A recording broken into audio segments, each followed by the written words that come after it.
Hello everyone and Happy New Year 2016. My name is Colleen Lemma, Starseed Astrologer and Spiritual Messenger with SacredSoulEmpowerment.com. And I'm here to do a Soul Reflections video for you on the upcoming energies of 2016. Now we're going to be looking at the energies of 2016 from a numerological perspective as well as an astrological perspective.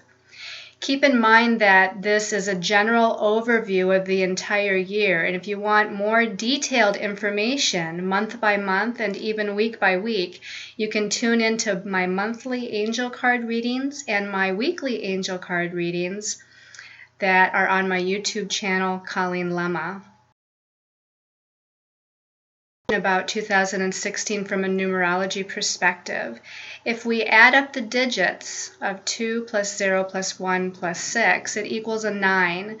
So numerologically, 2016 is a 9 universal year. So what is the number 9 all about?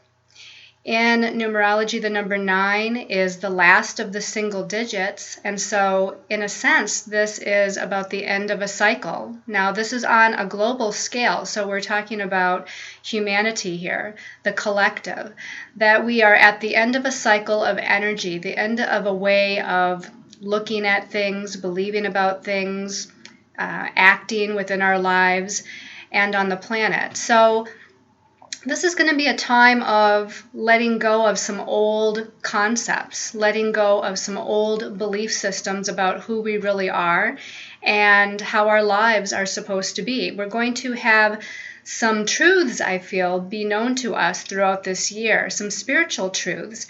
And that, in effect, is going to cause some of this ending of letting go of the old way. So we've been trying to let go of the old way on this planet for quite a long time. We're trying to get back to a place of balance and balancing in the divine feminine energy of unconditional love and compassion. And that's another thing that the universal 9 year is all about.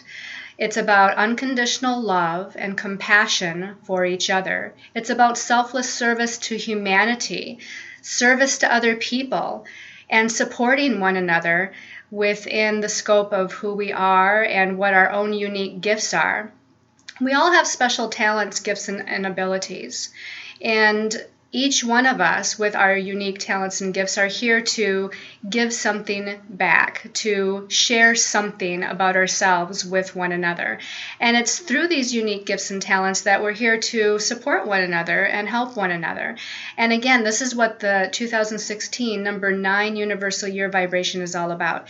It's about the humanitarian efforts that we are here to share with one another. It's about selfless service, giving unconditionally to one another. And it's about wisdom as well. It's about this 9-year cycle of having collected bits and pieces of information and wisdom on a soul level. See, our soul goes through cycles.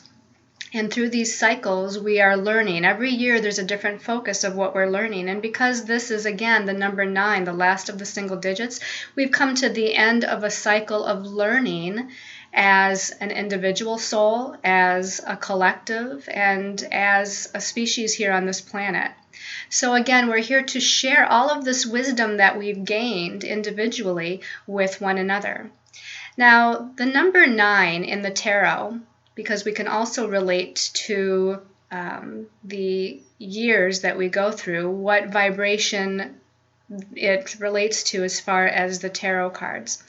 So with 2016 being a 9 universal year, we look at the 9th major arcana of the tarot. And that happens to be the Hermit card. Now, we think of the Hermit, and if you've ever seen the card, it's usually a man who's cloaked, and he's alone, and he looks like he's on a spiritual search. He's usually carrying a lantern, and that's to light his way on his spiritual search. And that's kind of, again, what we're here in 2016, as far as the energies of what it's going to be about, is we are searching for our own light. We're searching, we're going within, just like the Hermit. It's about going within to search for and explore the light within yourself, the light within your soul. It's about connecting with your higher soul self, which is the light within your soul. It's that. The Hermit card, according to a book called Essence of the Tarot by Megan Skinner, is the path of wisdom, and it's ruled by the sign of Virgo. So here we have this Virgo energy throughout this year, which is very interesting because we're going to talk here in a minute about some of the astrology of the year, and one of those things is that the planet Jupiter is in Virgo.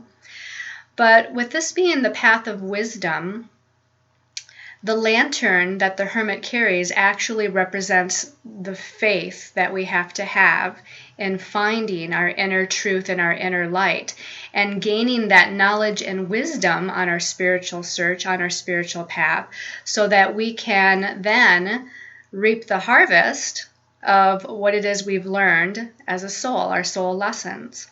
Now, reaping the harvest, we think of that in terms of growing things. In the spring, we plant the seeds, and in the fall, we usually take in the harvest of what we've planted. And the harvest relates to the sign of Virgo. Virgo is the sign of that harvest. And so again, that's another kind of indication of that Hermit card being ruled by the sign of Virgo. So in essence, this is reaping the harvest of the seeds that you've planted over the last 8 years, okay? Because we're in a 9 universal year, and every year follows a pattern. So last year, 2015, we were in an 8 universal year, and the year before that, we were in a 7 universal year. So we always go in these 9-year cycles, numerologically speaking, and within those 9-year cycles, we are, again, when we start with the 1 universal year, we're learning things. We're just in a new beginning, and we're planting those new seeds.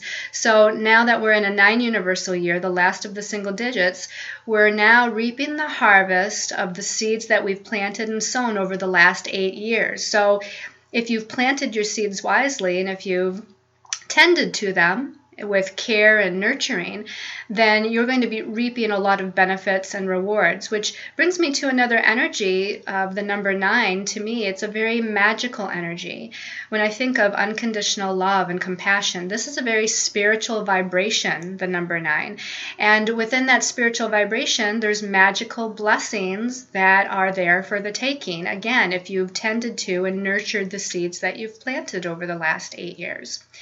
So I feel that this is going to be a very good year, a year to emanate the highest potential of your spiritual and magical abilities. And I feel that if you exude the utmost of unconditional love and compassion and, again, selfless service to humanity, helping one another, serving one another, then you're going to reap the greatest benefits of what this year has to offer. So let's take a little bit of a look at the astrology of 2016. Now again, these are just some general highlights, and if you want more detailed information, tune into my other videos throughout the year. But one of the first major happenings is Jupiter in Virgo, as I mentioned a little bit earlier. And Jupiter in the sign of Virgo, first we have to talk about that a little bit. Jupiter is the planet of expansion and abundance and prosperity. It makes things grow and expand. And Jupiter is also the planet of blessings, and it also rules our belief systems, what we believe in, what we believe about ourselves, what we believe about our lives. And with it being in the sign of Virgo right now, that's actually a little bit challenging for Jupiter, because Virgo is a sign in the zodiac that tends to the details of things, the small steps that need to be taken. So here we have Jupiter wanting to expand and grow, and then we have Virgo that wants to almost in a way contract and look at the small steps and the details and pay attention to what needs to happen. Now, Virgo is also a sign that rules service, so that vibrates really well to that number 9 universal energy that 2016 emanates. Now, Jupiter goes retrograde for about almost half the year in 2016. It actually goes retrograde on January 7th and will stay in retrograde motion until May 9th when it turns back to direct motion. So whenever a planet goes retrograde, the energies shift and go. Venus, Mercury, Mars, Jupiter, Saturn, and so forth. When the planets move in their regular pattern, which is called direct motion, the energies are externalized, or we witness or experience those energies in our outer world. When a planet like Mercury, that we talk about often, Mercury goes retrograde quite a bit of the time, different times during the year. When a planet goes retrograde, the energies withdraw and go within. They kind of operate more on an internal level. So with Jupiter going retrograde, what does that mean? We've discussed that Jupiter is about expansion, and with it being in Virgo, it's expanding our far-reaching future potential, but by paying attention to the small details and steps because it's in Virgo. So on an outward level, while it's been direct, we've been taking those small steps. We've been working towards our goals, and maybe we feel like we haven't been able to expand so quickly, but Virgo has that capacity again to be very detail-oriented, which is a very good thing because we're going to cover all of our bases and we're not going to miss anything while Jupiter's in Virgo. Now, while Jupiter goes retrograde from January till May, it internalizes that energy, and we start to now take a little bit of a breath, so to speak, and see where we might need to work over something, work over or take other small steps or redirect those small steps, expand it into a little bit different area. So it's kind of an internal barometer, so to speak, of how have we done so far with expanding ourselves by taking those little steps. So this is still a good thing. When planets go retrograde, it gives us that time period to integrate the energies that we've already experienced or been putting forth in our lives, whether it be on our career and destiny path or within home and family affairs or financial affairs or relationship matters. So the other thing with Jupiter going retrograde, because Jupiter rules our belief systems, is it's going to guide us or ask us to go within and think about again, what is it that we truly believe in? And some of the things that we may have believed in before about our lives or about ourselves may have changed over the past few weeks or the past few months as we went through 2015 or even before that. And now we're having this time while Jupiter's retrograde to maybe change some of those belief systems or expand some of those belief systems or redirect them accordingly so that when Jupiter goes direct again on May 9th, we'll be able to expand into a new area, a new direction with these new belief systems in the most beneficial and positive way. Now, another thing that happens in the beginning of this year, January and February of 2016, is that the planet Pluto, which rules transformation, change, death, and rebirth, and the planet Uranus that rules sudden and unexpected changes and redirections and surprises, comes very close together again in a square formation. We talked about Pluto square Uranus, the 7 Pluto-Uranus squares that we've had over the last few years, and we had all 7. Truth, it doesn't exactly come into a square aspect again in January and February, but it's really, really close. It's within a degree to a degree and a half, which is very, very close and brings a very intense energy of more transformation and change, especially as other planets set off either the Pluto or the Uranus part of that square. So you're going to find that the beginning of this year, 2016, is full of, again, more transformation and change on an inner soul level, on a collective level, and on a worldly level as far as our planet.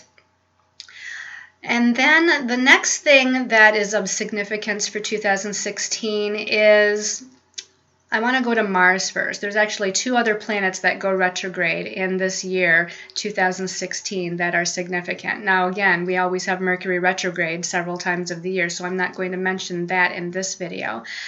But Mars is actually going to go retrograde on April 17th, and it will be retrograde until June 27th. Now, forward energy and momentum, and it's where we take action and make things happen. When it goes retrograde, it'll be in the sign of Sagittarius. Now, the sign of Sagittarius is about our long-term goals, our the big picture, far-reaching goals and dreams that we have that we're working towards. And Sagittarius is a very optimistic, happy-go-lucky kind of sign. It's very inspirational. It's about learning and teaching. And it is also about our belief systems. So when Mars is in Sagittarius, the energy moves fast because Mars is a fire planet and Sagittarius is a fire sign. So again, the energy starts moving really fast when it goes into Sagittarius. And I didn't mark down the time of when it goes into Sag, but it's probably right at the beginning of April. So things will start to move really fast. But then it's going to turn retrograde, and retrograde back out of Sagittarius and into the sign of Scorpio for a little while. And now remember, Mars is a fire planet. Scorpio is a water sign. So what happens when you put water and fire together? They sometimes cancel each other out a little bit, but they also create steam, okay? And so while Mars is retrograding back into Scorpio, April 17th until June 27th, it can be creating this steam kind of ability for when it goes back into direct motion and moves out of its shadow period, which means the degree that it went retrograde on, which is going to be 8 degrees of Sagittarius on April 17th. It moves out of its shadow period on August 22nd, meaning it's back at that 8 or 9 degree mark of Sagittarius by August 22nd. And then things will really be able to move forward and pick up steam as it moves through the rest of the way through that sign of Sagittarius after August 22nd. So again, that time period that it's retrograde, it's giving us time to reflect and go over and redo and maybe make different decisions or take different actions based on where we are from the 1st of January 2016 up until the time that Mars goes retrograde. So again, it's just a reviewing time period. So things might slow down a little bit from unfolding during that time, but it's so that we can correct anything that needs to be corrected. The other planet that goes retrograde in 2016 is the planet Saturn. Now, Saturn is in Sagittarius. And Saturn is about our karmic lessons. Saturn rules limitations and restrictions, but it also rules manifestation. And it is the ruler of third dimensional timing as well. Remember, Sagittarius is that optimistic, happy-go-lucky sign. It's a sign of blessings and good luck and opportunities. So with Saturn in Sagittarius, it can bring us lessons about our belief systems, because Sag rules belief systems, but it can also bring manifestation of blessings. And that's what I think we should all focus on in this year of 2016.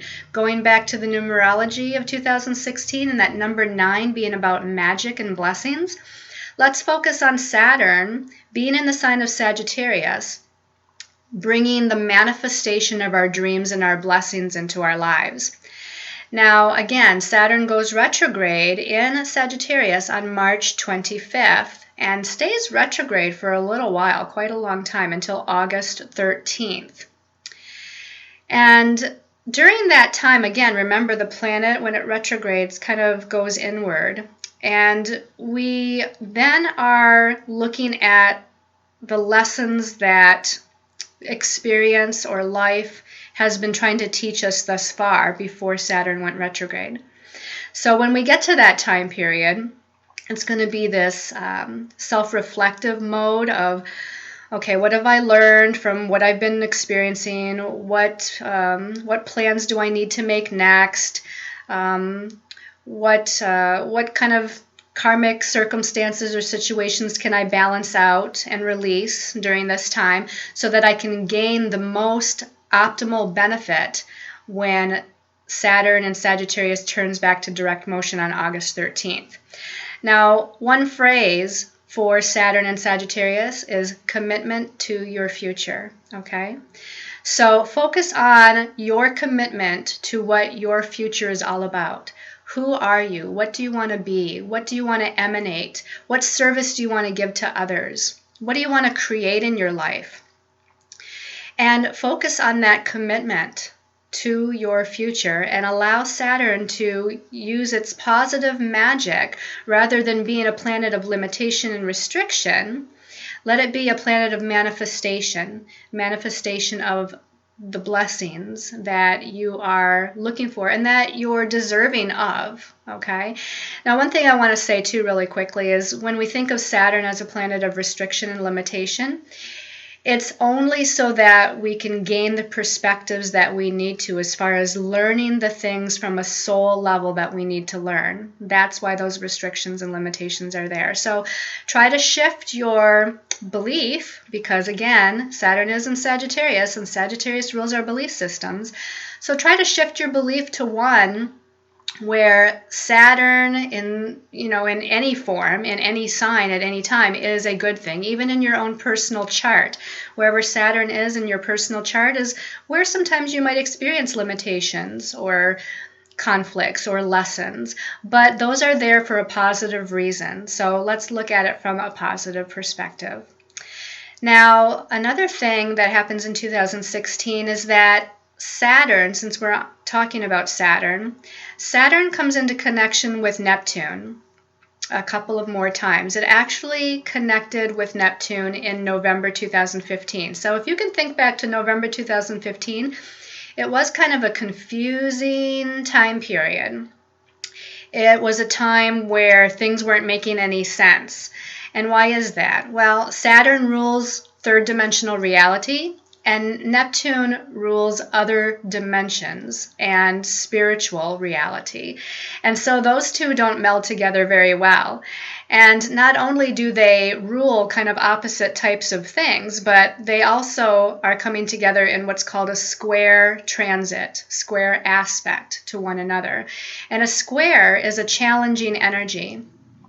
So whatever Saturn and Sagittarius signifies, which we just talked about, it's kind of clashing what Neptune and Pisces signifies, which is merging with unconditional love and compassion with universal energies and stepping into our God self and our higher self and being of selfless service to humanity and others and seeing the truth of who we really are as spiritual beings. And here's Saturn over here that says, no, that's not the reality. Let's look at what the reality of this third dimension is all about. And therefore, they kind of clash, bringing confusion and challenge.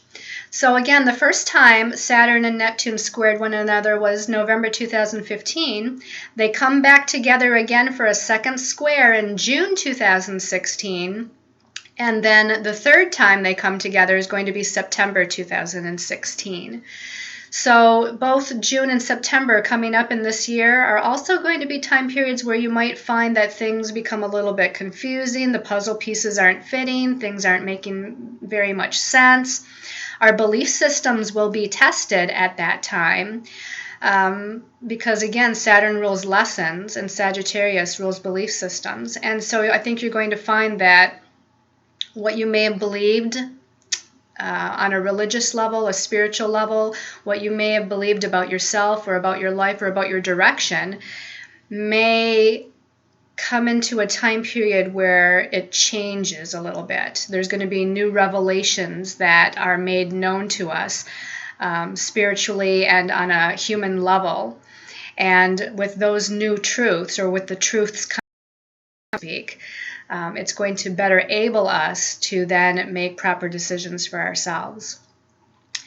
The other quick thing that I want to mention before the end of this video is the eclipses. Whenever we have new moons and full moons every month, there's cycles of energy there. So the new moons are about new beginnings. The full moons are about the crescendo of an energy and then a releasing time period after the full moon. Whenever we have a new moon solar eclipse or a full moon lunar eclipse, it really heightens the energy of what's going on. Now, when we get closer to those time periods of those eclipses, in my monthly or weekly videos, I will talk more in detail about them and what they mean. But for now, I want to just tell you what those time periods are to pay attention to as far as when these eclipses will occur. So in March of 2016, we'll have a new moon solar eclipse at 19 degrees of Pisces. And also in March, after that new moon, 2 weeks later, we'll have a full moon lunar eclipse at 3 degrees of Libra. And then the next eclipses come the end of August and in September. And whereas normally we would have a new moon and a full moon eclipse, we actually have 2 full moon eclipses. So the end of August, we have a full moon lunar eclipse at 25 degrees of Aquarius. And then in September, we have a lunar eclipse at 9 degrees of Virgo, and then a full moon lunar eclipse at 24 degrees of Pisces, which is interesting because back in March, or when we get to March, that's when we have a new moon solar eclipse in Pisces. And then in September, we have a full moon lunar eclipse in Pisces, and the degrees are pretty close. So, of course, I told you what the signs and degrees were, because if you are one of those signs and any of your planets in your astrological chart are close to those degrees, it's going to affect you more. Although it's going to affect all of us, it will affect some of you a little bit more depending on what your own astrological makeup is.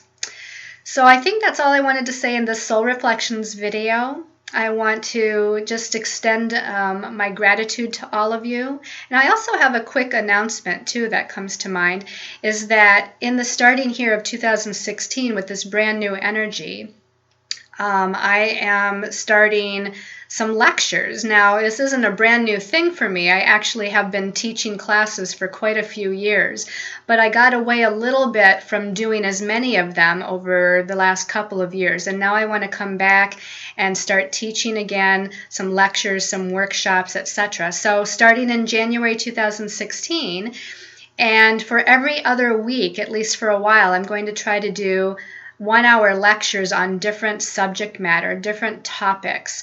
So if you're interested in the possibility of taking or being on a conference call lecture or a webinar lecture, depending on how that works out for me as far as the venue, then please check out my Facebook pages, Colleen Lemma, and my other Facebook page, Sacred Soul Empowerment.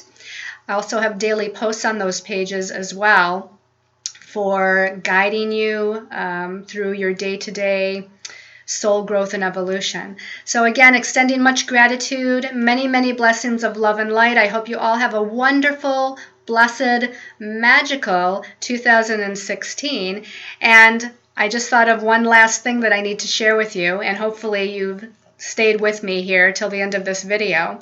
But I pulled a card for the year of 2016, almost forgot to show it to you. Was going to show it to you when I was talking about the numerology of 2016, so forgive me, I just kind of slipped my mind for a minute. But I asked Spirit, I asked our angels and guides to give me a card for the year of 2016, the energy that we should pay attention to, and not surprised, got a major arcana. This is number 1. This is actually from the Syrian Starseed Tarot by Patricia Corey and Alyssa Bartha. I love this deck. But major arcana number 1, and in this deck it's called Indigo. In a traditional tarot deck, it's called the Magician. And again, what is the Magician all about? It's about magic. It's about you having magical energy to create. And by utilizing unconditional love and utilizing the magical abilities within you, you're going to be able to create the blessings that 2016 has in store for you. So Focus on the magic. Focus on the magic within yourself, the magic that's out there from universal source God energies, and be receptive and open and allowing to the magical blessings coming to you. So again, much love and light. Many, many angel blessings.